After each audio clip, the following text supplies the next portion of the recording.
पे थोड़ा अजीब सी बात आ रही है कि भगवान जब अपने भक्त पर कृपा करते हैं तो अपनी तरीके से करते हैं, जैसी भगवान को लगता है वैसी कृपा करते हैं।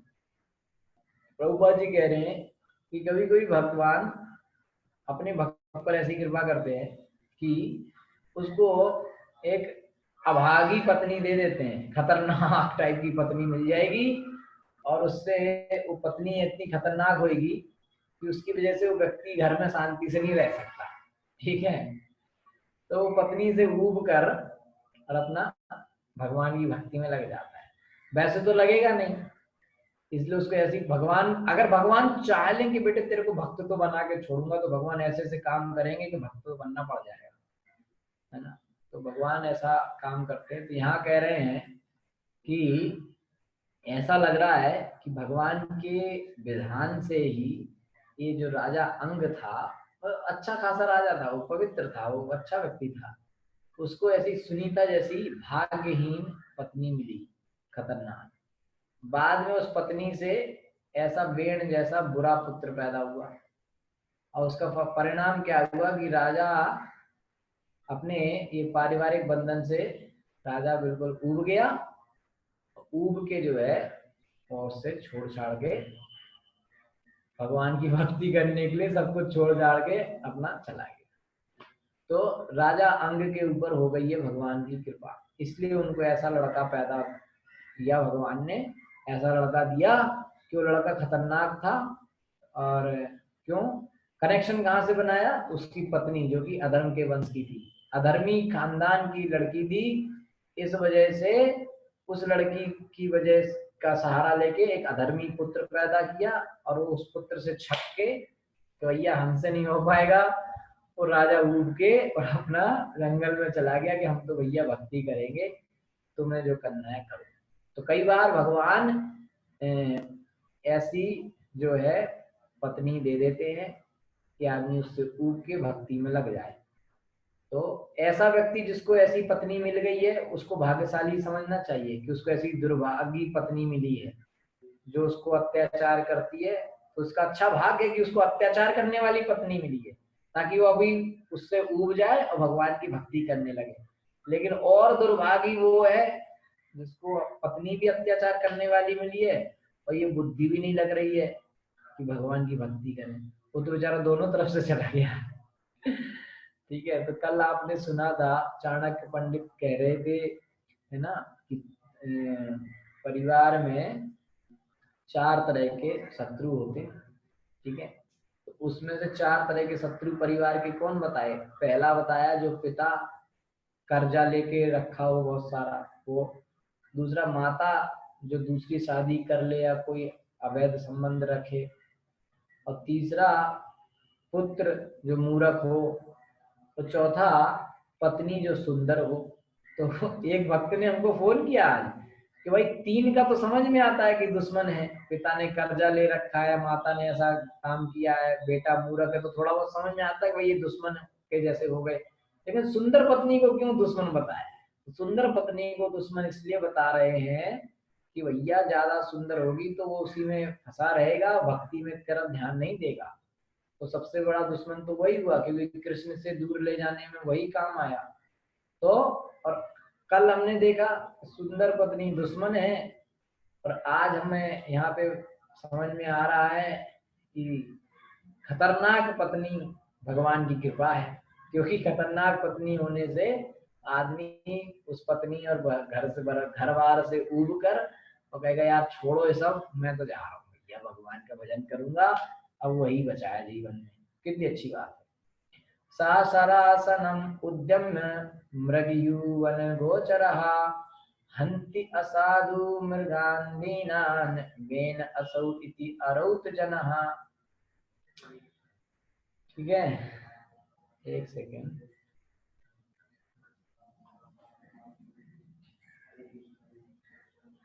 ओके, तो सा वह वेन नामक बालक सरासनम अपना धनुष उद्यम में लेकर मृगयु शिकारी वन गोचरा जंगल में जाकर हंती मारता था, असाधु अत्यंत क्रूर होकर मृगान मृगों को, दीनान दीन वेना वेन असौ वह रहा वह आया, इति इस प्रकार अरोध चिल्लाते जना सभी लोग। वह दुष्ट बालक धनुष बाण चढ़ाकर जंगल में जाता और वृथा ही निर्दोष दीन हिरणों को मार डालता। ज्यों ही वह आता कि सभी लोग चिल्ला उठते, वह आया क्रूर वेण, वह आया क्रूर वेण।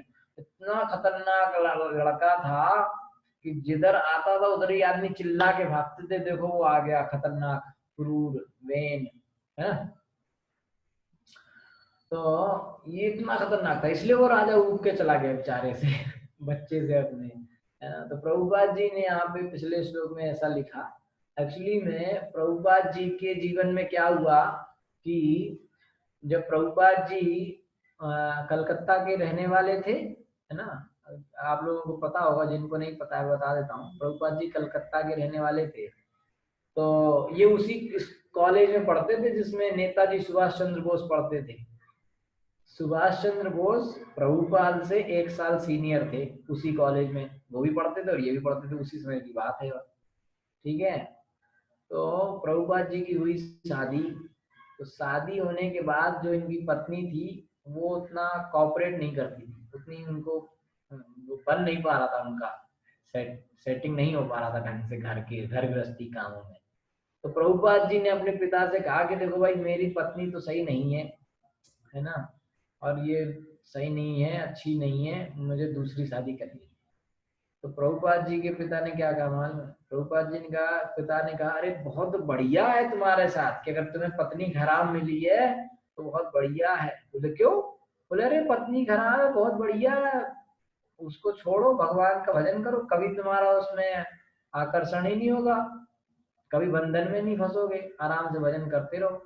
तो बाद में हुआ वही, वो पूरा उनकी बन ही नहीं पाई फिर कभी।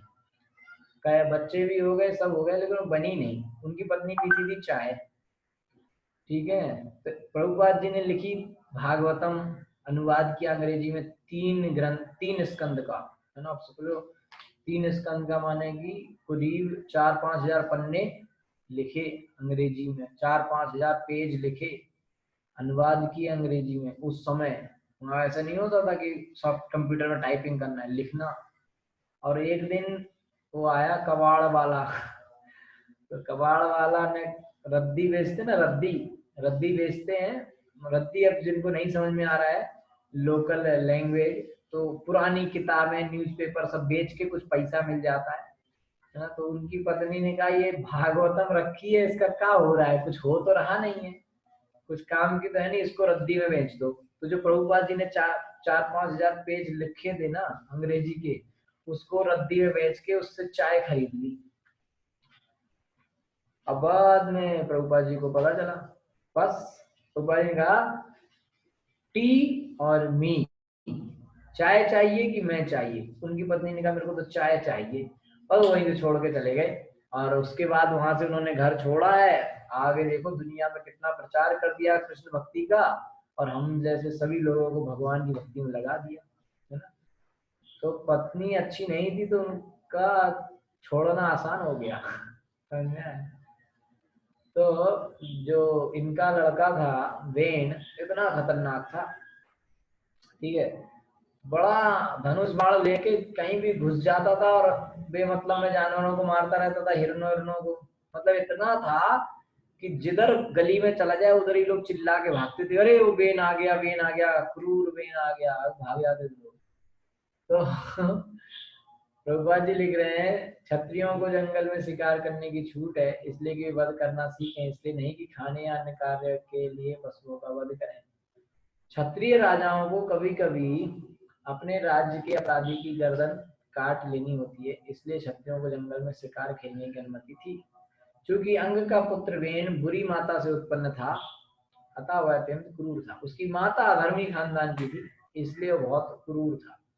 वह जंगल जाकर वृथा ही पशुओं को मारता रहता था। उसकी उपस्थिति से पड़ोस के निवासी भयभीत रहते और उसे देखकर पुकार उठते थे, वेण आया, वेण आया। इस प्रकार वह अपने जीवन के प्रारंभ से प्रजा के लिए भयानक था। शुरुआत से ही लोग उससे डरते थे, इतना खतरनाक लड़का था। एक्चुअली में ये ऐसा भी नहीं, गलत मतलब नहीं निकाल लेना चाहिए कि अब कोई बच्चा खराब है तो पूरा दोष उसकी माता को ही मर दो, ऐसा भी नहीं है। चांस है कि अगर माता अधर्मी है या उसके खानदान अधर्मी है तो बच्चा अधर्मी पैदा हो जाएगा, ऐसा चांस है। लेकिन ऐसा भी है कि ऐसा नहीं कि बस वही एक कारण है, हो सकता है जन्म के बाद अच्छा हो बच्चा और बाद में संगति ऐसी मिले तो और खतरनाक हो जाए। कई बच्चे जन्म से अच्छे हैं लेकिन संगति का असर से खराब हो जाते हैं, तो संगति का भी प्रभाव पड़ता है। कई बच्चे ऐसे भी हैं कि जन्म से तो वो मान लो जन्म अच्छा नहीं है पर बाद में अच्छी संगति पाके वो वैष्णव भी बन जाते हैं, है ना। तो ऐसा है, देखने में आता है ना। वैसे तो प्रहलाद महाराज के तो पिता भी दैत्य है और माता भी उनकी पत्नी कयाधु, हिरण्यकशिपु की पत्नी कयाधु भी असुर है। वो तो पूरा खानदान ही दैत्यों का असुरों का खानदान है। तो प्रहलाद महाराज देखो भक्त हो गए, है ना। तो मेन बात ये तो ठीक है, लेकिन संगति बहुत ज्यादा जरूरी है। संगति सब कुछ बदल सकती है। अगर सत्संगति में गए तो खराब से खराब व्यक्ति भी अच्छा बन सकता है। मृगारी की कथा आपने सुनी होगी, इतना बड़ा निर्दयी शिकारी था लेकिन बाद में इतना कोमल हृदय बन गया कि चींटी भी नहीं मारता था, है ना। तो संगति, वैष्णव कृपा, वैष्णव का संग, साधु संग से किसी को भी जो है हृदय को बदला जा सकता है, ठीक है। लेकिन यहाँ पे प्रसंग में ऐसा आ रहा है कि भगवान ने राजा अंग पर ये कृपा करी कि उनको ऐसा लड़का दिया जो कि इतना आतंकी लड़का था, खतरनाक लड़का था कि राजा अंग उससे उड़ के और जंगल में चले गए। वैसे नहीं जा रहे थे, जा नहीं पाते, वैसे नहीं जा पाते, इसलिए उनको ऐसा दिया कि बेटे तुम यहाँ से निकलो, तो अपने आप उड़ के भाग गया, ठीक है। ऐसे भगवान कर देते कभी कभी चक्कर। देखो चित्रकेतु महाराज का लड़का मरा तब वो भक्त बने, वो लड़का मरता नहीं तो उसी के प्यार में बढ़िया बिजी रहते, लेकिन जब लड़का मरा तब उनको बुद्धि आई, अरे यार ऐसा है। तो कभी कभी भगवान ऐसी खतरनाक टाइप की कृपा भी कर देते हैं, तो तैयार रहें, ठीक है। खैर ऐसी बात नहीं है, इतना डरने वाला अगर कोई डर रहा हो तो डरने की भी जरूरत नहीं है। हम लोग इतने भी महान नहीं है कि भगवान हम पे ऐसी सीधी कृपा करें, ठीक है, कि भैया हमारे कोई ऐसा कर देंगे, ऐसा भी नहीं है। अभी इतने भी महान नहीं हुए हम, है ना, कि भगवान भगवान अभी हमारे कोई वैल्यू नहीं है, ठीक है, कि भगवान हमको ऐसे डायरेक्ट कृपा करेंगे, है ना, ठीक है। ओके।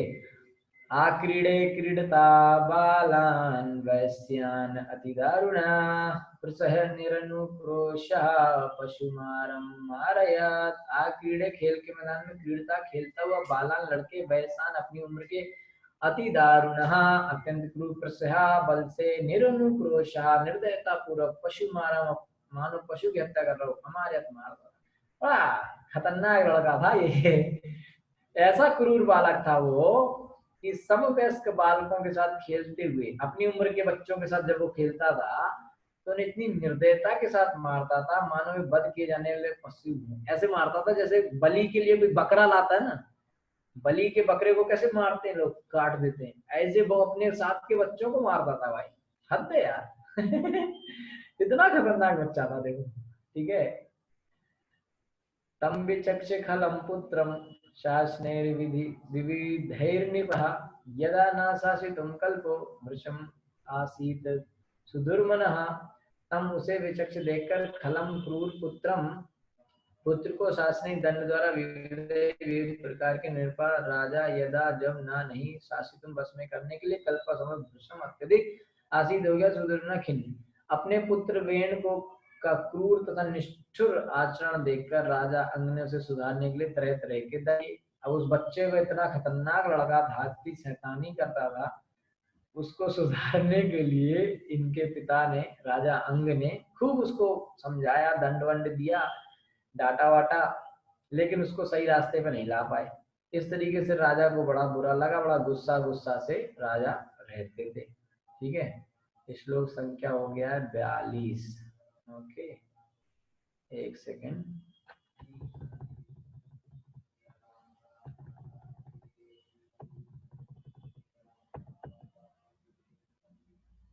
तो जैसा कि मैंने बताया था आपको कि 39 नंबर के श्लोक तक हमने चर्चा करी थी कि अंग का जन्म की कहानी, सॉरी वेण, राजा वेण के जन्म की कहानी। वेण का जन्म कैसे हुआ, क्या घटना घटी जिसमें वेण का जन्म हुआ। अब जो है हम 40 से 49 में, 40 नंबर से 49 नंबर 40 to 49 तक हम क्या चर्चा करेंगे। इन श्लोकों में 9 श्लोकों में चर्चा आएगी, 10 श्लोकों में, कि राजा अंग ने घर कैसे छोड़ा। ठीक है। अच्छा एक और चीज मैं आपको बताता हूँ, ये चतुर्थ स्कंद जब तक चलेगा ना, इसमें ऐसी कहानियां आएंगी, छोड़ने वाली, घर छोड़ने वाली कहानियां आएंगी सारी, और लास्ट में एक सबसे बड़ी कहानी आएगी घर छोड़ने वाले की। सबसे बड़े खतरनाक आदमी जो घर छोड़ना ही नहीं चाहता था, ऐसी ऐसी परिस्थितियां हुई फिर भी वो घर नहीं छोड़ना चाहता था, है ना, उसको उसकी कहानी सबसे अंत में बताई जाएगी। ठीक है। और वैसे वो कहानी थोड़ी सी बता चुके हैं, प्रथम स्कंद में वो आ चुकी है, लेकिन कनेक्शन यहाँ से बनेगा। ठीक है, कहानी प्रथम स्कंद में आ चुकी है, कनेक्शन यहाँ से बनेगा चतुर्थ स्कंद में। तो अभी आपने देखा सबसे पहले महाराजा मनु ने घर छोड़ा, फिर महाराजा उत्तानपाद ने घर छोड़ा, फिर जो है ध्रुव ने घर छोड़ा, अब महाराजा अंग की कहानी चल रही है, ये भी घर छोड़ के जाएंगे भगवान की भक्ति करने। ऐसा ही चलता रहेगा चतुर्थ स्कंद में। ठीक है। तो जो है हम आज 42 नंबर का, ठीक है, राजा जो है दुष्ट बच्चे को कंट्रोल नहीं कर पाए और दुखी रहने लगे और गुस्सा गुस्सा से रहते थे। ठीक है। तो इसके बाद राजा ने क्या किया अपने बच्चे को कंट्रोल करने के लिए, इसको हम कल देखेंगे, 7 बज चुका है। ठीक है। तो इसके बाद की कथा हम, एक सेकंड, ठीक है, कल करेंगे, भी काफी बाकी है, तो इसको हम कल ही कर लेते हैं। ठीक है। Okay. Hare Krishna. Thank you so much. शिल प्रभुपाद की जय, ग्रंथराज श्रीमद् भागवतम की जय, अनंत कोटि वैष्णव वृंद की जय। कोई प्रश्न है तो आप पूछ लीजिए। कोई कुछ कह रहा है क्या?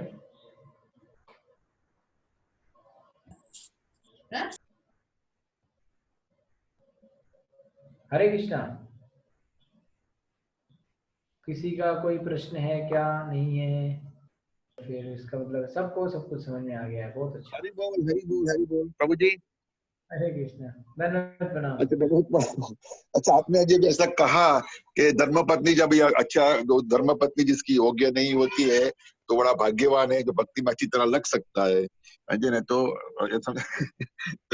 जान के थोड़ा आनंद भी होता है, लेकिन थोड़ा दुख भी होता है। लेकिन एक सिनेरियो मेरे को याद आया, जो मैंने पढ़ा था, सुना था, आपको भी शायद मालूम होगा, उसमें कोई सवाल ही नहीं है। जैसे भक्त तुकाराम थे, उनकी पत्नी बड़ी कर्कश थी, तो उनको बड़ा मारपीट बेचारी करती थी, क्या क्या बोलती रहती थी पूरा दिन। तो वो मंदिर में गए, विठल को बोला, तुमने मेरे पे कितना कृपा की कि पूरा दिन मेरी पत्नी झगड़ा करती है, मैं तुमको विठल विठल बोलते, की वजह से मैं विठल विठल बोलता रहता हूँ। तो मेरा बड़ा भाग्य है कि मेरी पत्नी कर्कश थी, तो तुम्हारी याद आती रहती है, तुम्हारे पास में आता रहता हूँ।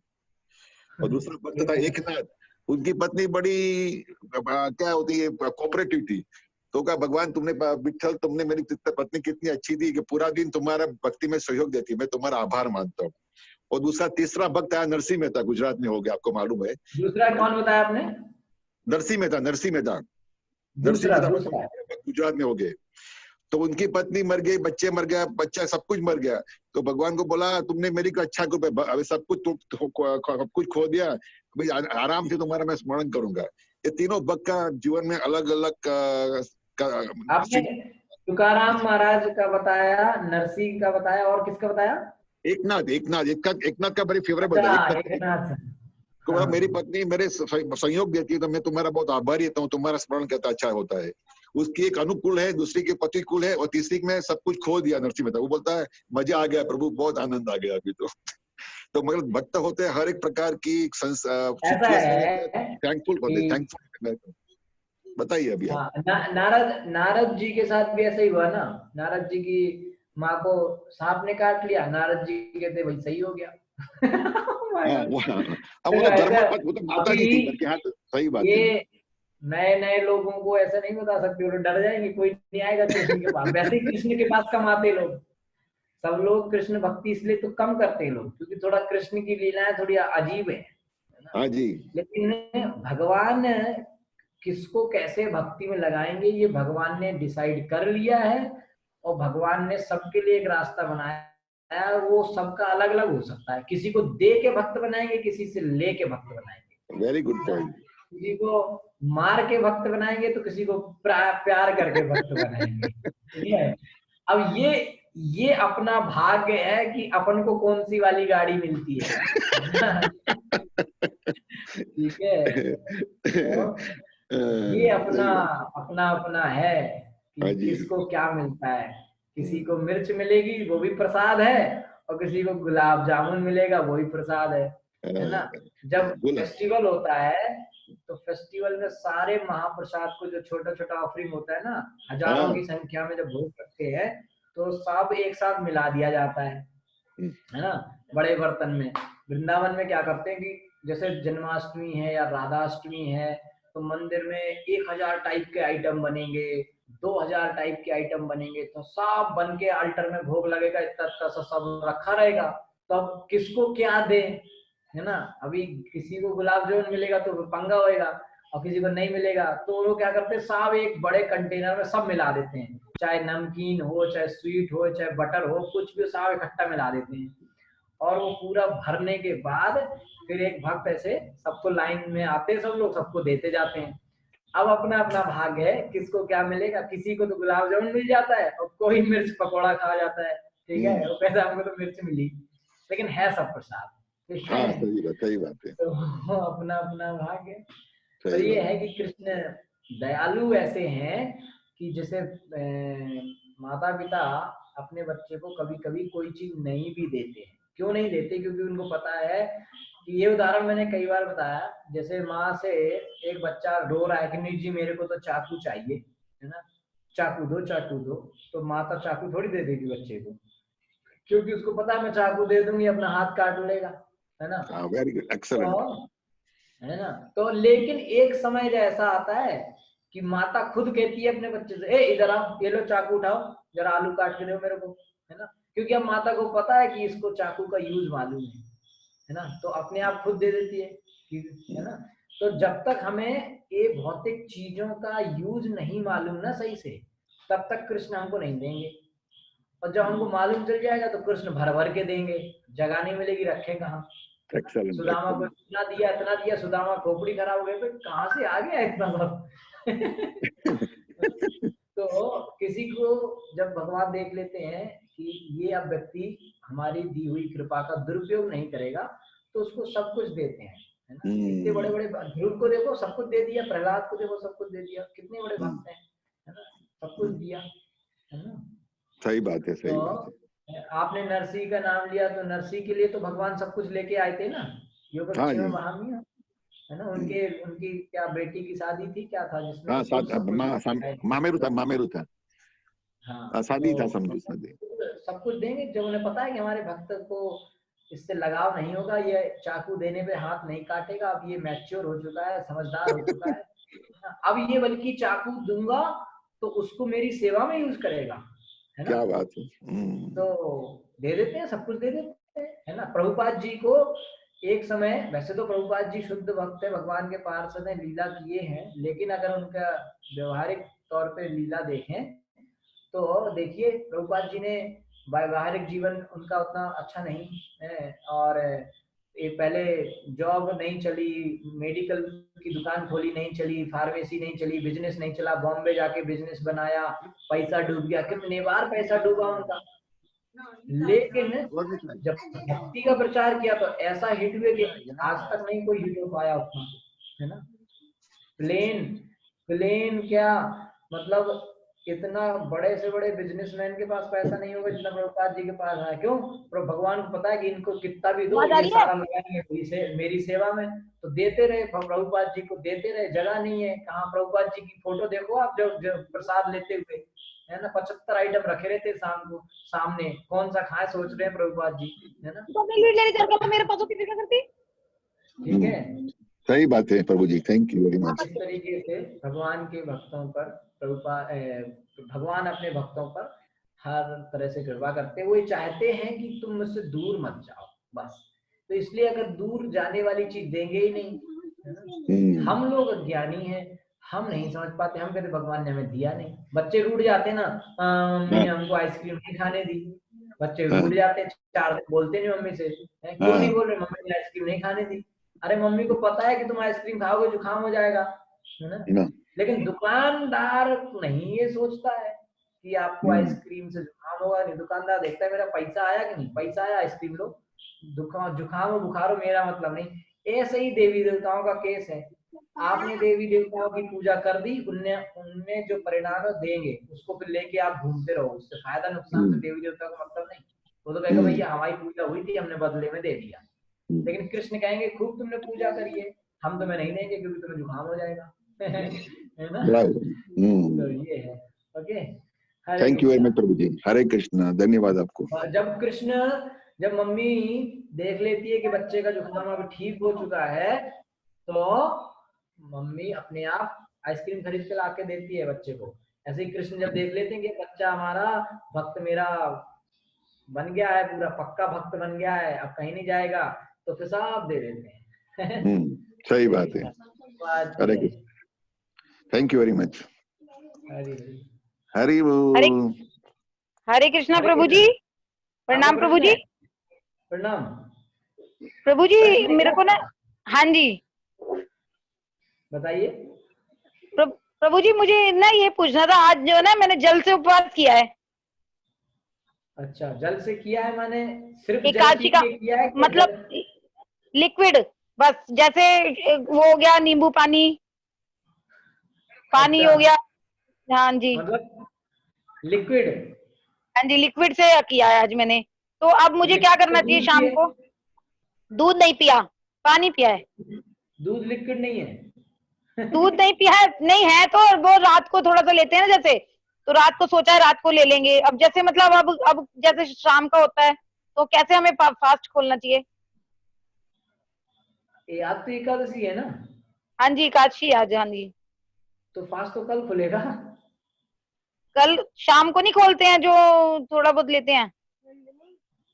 अब ये तो मुझे लग रहा है कुछ कंफ्यूजन है यहाँ पर, है ना, एकादशी को समझने में, है ना। अच्छा, आपने एकादशी का व्रत खोलने का समय कल है, मुझे लग रहा है आपके शहर के हिसाब से 6:15 से 10 बजे के बीच में है, उसमें व्रत खोला जाएगा। ठीक है, उसमें मॉर्निंग व्रत में। है। तब तक व्रत चलता है, जब तक पारण टाइम में करना है। भाई आपने, जैसे जैसे कोई व्यक्ति है, वो हाँ जी, निर्जल व्रत कर रहा है, ठीक है, हाँ जी, सभी लोग हाँ समझ जी, सकते हैं जो नए नए एकादशी करते हैं। एक सेकंड हाँ जी, ना। हाँ जी। हाँ, तो जो लोग नए नए एकादशी कर रहे हैं वो भी देख ले, थोड़ा कंफ्यूजन में ना रहें।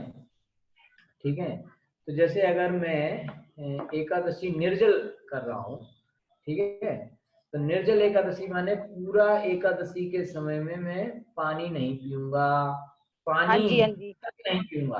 बोले जो हाँ निर्जल कर रहे हैं तो पानी नहीं पियेंगे, बाकी हलवा पूड़ी खूब खा रहे हैं, बोले निर्जल था। नहीं, कुछ ठीक भी है, नहीं खाना होता। तो निर्जल का मतलब कि पानी भी नहीं पीना है। हाँ अब जी, हाँ जब जी। व्रत खोलने का समय आएगा तो मैं पानी पी के व्रत खोलूंगा।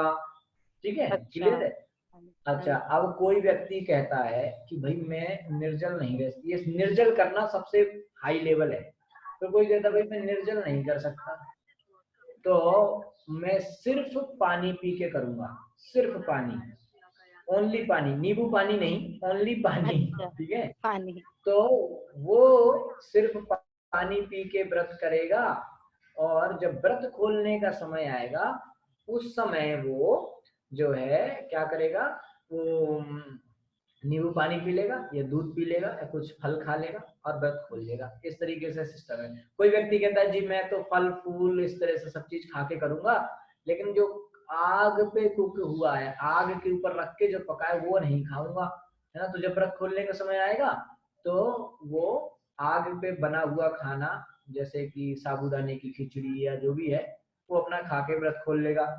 कोई व्यक्ति कहते हैं भाई मैं तो व्रत वाला आइटम हो, अनाज वनाज छोड़ के बाकी सब खा के अपना व्रत करूंगा आराम से। ठीक है, तो वो अपना सब खाते पीते रहेगा, और जब व्रत खोलने का समय आएगा तो अनाज खा लेगा, पूड़ी चावल खा के व्रत खोल लेगा। ठीक है, तो ये था एक सिस्टम खाने के ऊपर व्रत। कुछ हाँ। लोगों का जो आपको शायद कर रहे हैं, अब मैं आपको पूरा बता देता हूँ, आप अपने आप समझ जाएंगे कि आपको क्या करना चाहिए, ठीक है। ठीक। कुछ लोगों का सिस्टम होता है थोड़ा दूसरा, है ना। वो लोग क्या कहते हैं कि भाई सुबह जब एकादशी चालू हुई, वो लोग कहते हैं कि जब एकादशी चालू हुई सुबह सुबह, है ना, तो आधा पार्ट मैंने बता दिया एकादशी का, अभी दूसरा बता रहा हूँ कि कुछ लोगों का सिस्टम क्या है, सुबह सुबह ब्रह्म मुहूर्त में एकादशी चालू होती है। आधे सोचते हैं कि 12 बजे रात को एकादशी चालू होती है, ठीक है। ऐसा भी कुछ लोगों का भ्रम है कि एकादशी रात को 12 बजे चालू होती है। मेरे को आज तक ये समझ में नहीं आया कि आधी रात को दिन कैसे चालू हो सकता है। आधी रात है, आधी रात में रात है, दिन कहाँ से शुरू हो गया? दिन तो सुबह शुरू होता है जब सूरज निकलता है। तो एकादशी शुरू होती है ब्रह्म मुहूर्त में। तो व्यक्ति कहता है भैया ब्रह्म मुहूर्त से दोपहर तक, अपराह्न यानी कि मिड डे, यानी कि जब सूरज, अब मैं ये नहीं बोलूंगा 12 बजे, मैं बोलूंगा कि सूरज जब चढ़ जाता है दिन पे, बीचों बीच आ जाता है, उसे कहते हैं दोपहर। तो दोपहर तक वो व्यक्ति व्रत करता है निर्जल, है ना। तो वही पुराने जो मैंने बताया ना स्टैंडर्ड की, निर्जल, फिर सिर्फ पानी, फिर सिर्फ फल फूल, फिर आग पे पका हुआ है, ऐसा करके जो 4-5 चीजें बताई ना, तो वो कहेगा मैं 12 बजे तक पूरा निर्जल रहूंगा। 12 बजे यानी कि दोपहर में मैं पानी पी के अपना व्रत को, वो पानी पी के फिर उसके बाद करूंगा, ठीक है। तो वो वैसे करता है। कुछ लोग जैसे शायद आप कह रहे हो कि पूरा दिन बिना पानी के रहे या सिर्फ पानी के रहे और शाम को कुछ अपना सिंगाड़े के आटा का बना लिया या कुछ ये बना लिया और खा लिया, है। तो वो भी कुछ लोग करते हैं, है ना। लेकिन वो व्रत फिर उनका ऐसा हुआ कि उन्होंने कुछ समय तक उसको वैसे किया, फिर अपना सिंगाड़े की आटे का हलवा या कुछ खा लिया, लेकिन फिर उनका व्रत अभी चल रहा है। अब व्रत कब खुलेगा? जब वो अगले दिन वो पारायण समय में अनाज खा लेंगे, है ना। तो ये थोड़ा कॉम्प्लिकेटेड है और ऐसा ही है। अभी आपको मैंने पूरा विस्तार से समझाया, आपको समझ में आ गया होगा। तो तो प्रभु अभी जी वो आपका क्या? शाम को तो अब कुछ नहीं खाना मैंने, शाम को तो मैंने सोचा हुआ था कि मैंने कहा कल जो होएगा तभी, कल अपना पूरा करके तभी खाएंगे पारण टाइम करके। और कल ठीक रात है, से शुरू करा है मैंने, कल 10वीं थी ना, तो कल रात से शुरू हाँ कर दिया था मैंने। हाँ जी। फिर रात से शुरू कर तो ठीक है हाँ ना? जी। वैसे भी रात में कौन कोई खाता है? नहीं, जैसे एक टाइम खाते हैं रात के टाइम पे, तो हाँ, वो छोड़ दिया था। अच्छा, मतलब रात को डिनर ही नहीं किया? नहीं, डिनर नहीं किया। अच्छा, चलो कोई बात नहीं, वो तो अच्छी बात है ना। कहते तो हैं हमने अच्छा, अपने को साधना शुरू करा है कि भाई खाने से जितना थोड़ा दूर हो जाए तो अच्छी बात है, जितने भजन में ध्यान लग जाए, इसलिए कम करा है अपनी तरफ से। हेल्थ का ध्यान दीजिए, हेल्थ खराब नहीं होनी चाहिए, बाकी सब ठीक है, ठीक नहीं है। नहीं, हेल्थ तो आज ठीक रही है, बस आज मैंने सोचा था कि आज प्रभु ठीक रखेंगे तो ऐसे ही रख लेंगे। हाँ, अगर आपको ऐसे लग रहा है कि हम नहीं कर पाएंगे तो आप शाम को कुछ फल वल ले लीजिए, नहीं, है ना। कर लेंगे प्रभु जी, आप मुझे कल का बता दीजिए। कल आज को जो तो है मैंने लिक्विड में ही आपके रखा है। आपके समय के हिसाब से 6:15 से 10 के बीच का पारायण समय है। आप उसमें जो है व्रत खोल सकते हैं और अनाज खा के, चावल या गेहूं का कुछ बना हुआ खा के आप व्रत खोल सकते हैं। अब मैं आपको लास्ट बात बता देता हूँ, एकादशी का मतलब है भगवान गोविंद का भजन करना, हाँ ये जी। एकादशी है। अब एकादशी का मेन उद्देश्य है कि एकादशी वाले दिन, बहुत सबसे इंपॉर्टेंट बात बता रहा हूं मैं, ठीक है। एकादशी का उद्देश्य है कि एकादशी वाले दिन हम गोविंद का नाम का भजन ज्यादा से ज्यादा करें। सबसे ज्यादा हम गोविंद के नामों का उच्चारण करें, मंत्र करें, माला ज्यादा से ज्यादा करें। अगर खा के अच्छी माला होती है तो खा लो, सुबह से खा के बैठो और माला करते रहो। बिना खाए अच्छे से माला होती है तो बिना खाए करो, ये उद्देश्य है। पता चला कई लोगों को मैंने देखा है, देखो मैं नहीं नहीं करता प्रभु हूँ, जी, भजन भी किया है, भजन भी किया नहीं है और मैं ये खाने नहीं पे कह भी रहा ध्यान। हूँ, मैं ये नहीं कह रहा हूँ कि आपकी, मैं जनरल बात बता रहा हूँ क्योंकि सब लोग सुन रहे हैं ना। नहीं, वो तो तो कई है लोगों जी। को क्या लगता है, मैंने देखा है कई लोग क्या करते हैं कि खूब व्रत करते हैं, कुछ नहीं खाएंगे, पड़े हैं, मतलब क्या हो गया, माला कर लो, अरे प्रभु जी बहुत थक गए हैं, सुबह से व्रत कर रहे हैं, पानी तक नहीं पिया है, इतना थक गए कि माला नहीं हो रही। तो क्या फायदा तुम्हारे ऐसे व्रत करने से भाई, फिर फिर माला ऐसे ही नहीं व्रत हो रही। करने का कोई फायदा नहीं है, इससे सही। अच्छा है कि बढ़िया हलवा बनाया जाए और उसको बढ़िया खाया जाए और भगवान का भजन किया जाए, क्योंकि भजन जरूरी है। भोजन त्याग तो कोई भी कर देता है, ठीक है। भोजन त्याग करना कोई बड़ी बात नहीं है, बड़ी बात है भजन करना। तो हमारे आचार्य लोग कहते हैं कि भैया अगर आपसे खा के अच्छा भजन होता है ना तो खा के करो, और बिना खाए होता है तो बिना खाए करो, ठीक है। साधारणतया बिना खाए अच्छा भजन होता है, साधारण। बिना खाए अच्छा होता है। अब जैसे मैंने पिछले, लेकिन कुछ लोगों की जैसे शरीर की समस्या, जैसे डॉक्टर ने मेरे को बोला है कि लंबे समय तक भूखा नहीं रहना है आपको, है ना। तो मैं तो उसको बात को मान के थोड़े थोड़े समय पे कुछ खा के अपना चलाता हूँ, ठीक है, ताकि मैं अच्छे से माला कर पाऊँ भाई, ठीक है। अच्छा, एक चीज मैंने कारण ये बताया था, पिछली बार भी बताया था कि जब एकादशी पे हम व्रत करेंगे तो हम कुछ खाएंगे, पकाएंगे नहीं। तो जब खाने नहीं है तो कुछ बनाना नहीं है, तो किचन का सारा समय बच जाएगा, तो उस समय में आप माला कर सकते हैं। क्योंकि पुराने समय में सभी लोग व्रत करते थे, तो सभी लोग व्रत कर रहे हैं तो कुछ नहीं बनाना। अभी क्या है, आधे लोग व्रत करते हैं, आधे लोग नहीं करते हैं, तो वैसे भी माताओं को तो बनाना तो पड़ता है, तब भी बनाना ही होता है, टाइम तो वेस्ट होता ही है। हाँ जी।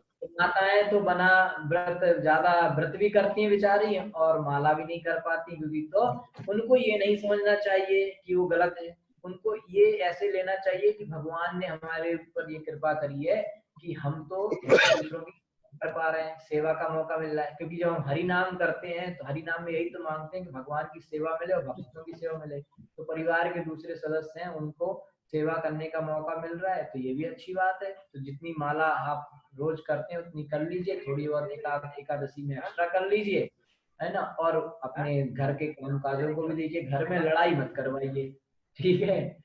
ओके, हरे कृष्णा। हरे ठीक है, एकादशी की जय। आज एकादशी है, जिन्होंने कर रही है, जिन्होंने फॉलो किया है बहुत अच्छा है। कुछ लोगों ने 32 माला किया है आज, बहुत बहुत अच्छा, बहुत बहुत धन्यवाद, ठीक है। तो प्रभु जी अब कुछ नहीं लेना ना हमने। फिर वही बात मतलब अब कल खोलेंगे ना, समझ नहीं आया। मतलब पूरी रामायण हो गई है।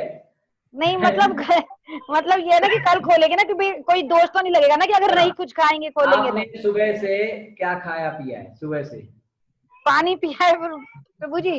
पानी, नींबू हाँ पानी, जी, नींबू पानी पिया है, जलजीरा, रूअफ़ज़ा डाल के पिया है। डाल के। हाँ हाँ, जी, धीरे धीरे समझ में आ रहा है क्या क्या है। मतलब लिक्विड पिया है। हाँ जी। अच्छा, चालू रखो बस। शाम को आपको अगर बिल्कुल नहीं एडजस्ट हो रहा है तो आप कुछ खा लो, नहीं तो ऐसे ही चलने दो, शाम को एक और रूअफ़ज़ा पी लो। नहीं, बस यही पूछना था प्रभु जी, हमने यही एडजस्ट ही करना है ये सब। हाँ, तो सुबह 6:15 के बाद, है ना, एक बार आप अपने अम्बाला में प्रभु जी है ना, उनसे और पूछ हाँ लेना जी, अम्बाला का समय, है ना। हाँ जी, और ठीक है वो पूछ के आप प्रभु जी। वो कैलेंडर दिया हुआ है हमें, इस्कॉन बस, वाला तो ना कैलेंडर है। फिर क्या दिक्कत है, कैलेंडर में तो समय लिखा है ना। तो पारण टाइम, हाँ टाइम दिया हुआ है। ठीक है, ठीक है प्रभु जी, ठीक है। प्रणाम। Thank Hare you so Krishna. Much. Thank Shri you. भगवान की जय। प्रभु जी एक प्रश्न पूछना है, एक कमेंट मानना है जरा, प्रभु जी एक फिर कमेंट आप करना है। वो डिस्कनेक्ट हो जाएगा, दोबारा से ज्वाइन करना अच्छा, पड़ेगा। वृंदावन ने जैसे बोला, वृंदावन में कहते हैं भोजन बिना भजन नहीं होता है, गोपाला ले लो अपनी कंठी माला भैया। मेरा एकादशी वही का मतलब हिसाब नहीं है। है क्या खाए ना खाए, ऐसा लोग नॉर्मल एकादशी मतलब क्या खाना है नहीं खाना ये सोचते रहते हैं, ऐसा नहीं होता है भजन का मतलब। मेरा तो वही है, पहले भोजन।